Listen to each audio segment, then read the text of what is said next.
Geliefdes, ek is Christian de Nuysen en ek wil graag met julle gesels oor die kwessie van troos. Troos is seker een van die mees basiese behoeftes van 'n mens. Dit begin al daar in jou babatyd, wanneer 'n ma huilende kind optel en teen haar vasdruk en heen en weer wieg en sê, toe maar, mamma se kindjie.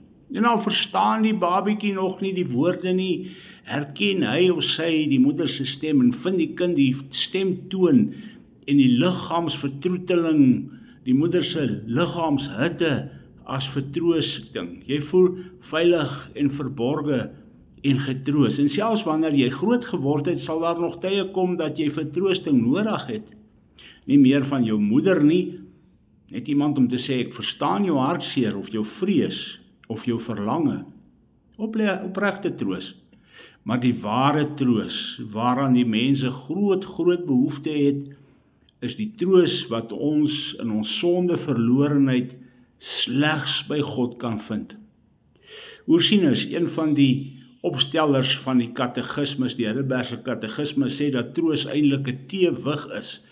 Sy siening in die verband kom op die volgende neer: as daar leed en droefheid in jou lewe kom, maar daarteenoor kan iets moois en iets goeds gestel word wat groter is as die leed en die droefheid wat ervaar word en dit oorskadu, dan vind jy troos.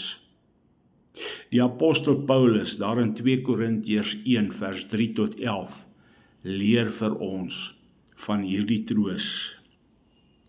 Geseënd is die God en Vader van ons Here Jesus Christus, die Vader van ontferminge en die God van alle vertroosting, wat ons troos in al ons verdrukking, sodat ons die wat in allerhande verdrukking is, kan troos deur die vertroosting waarmee ons self deur God getroos word.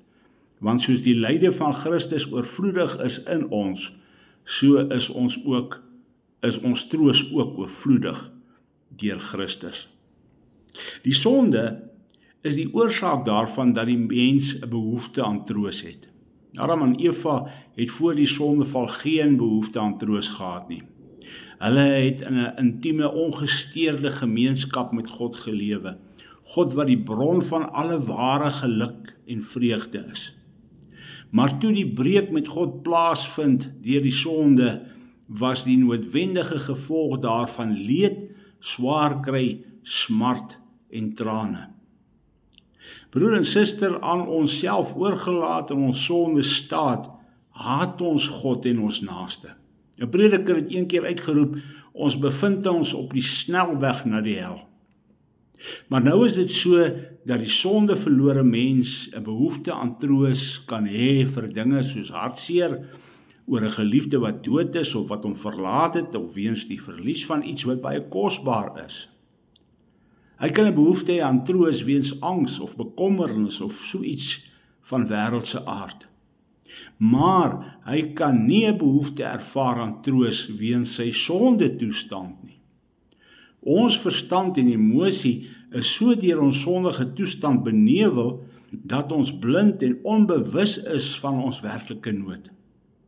En dit is juis waarvoor die mens God se troos nodig het. En daardie behoefte aan troos ondervind hy eers wanneer die Heilige Gees hom daarvan bewus maak.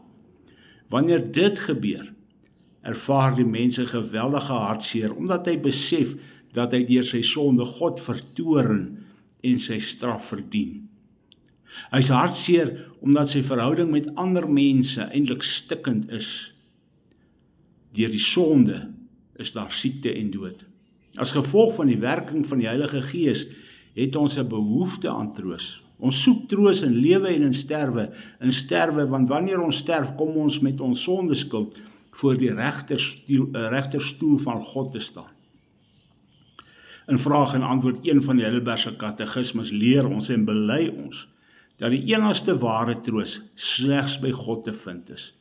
Slegs by die drie enige God, Vader, Seun en Heilige Gees. Die verlossing van Jesus Christus, die beskikking van die Vader, die werking van die Heilige Gees.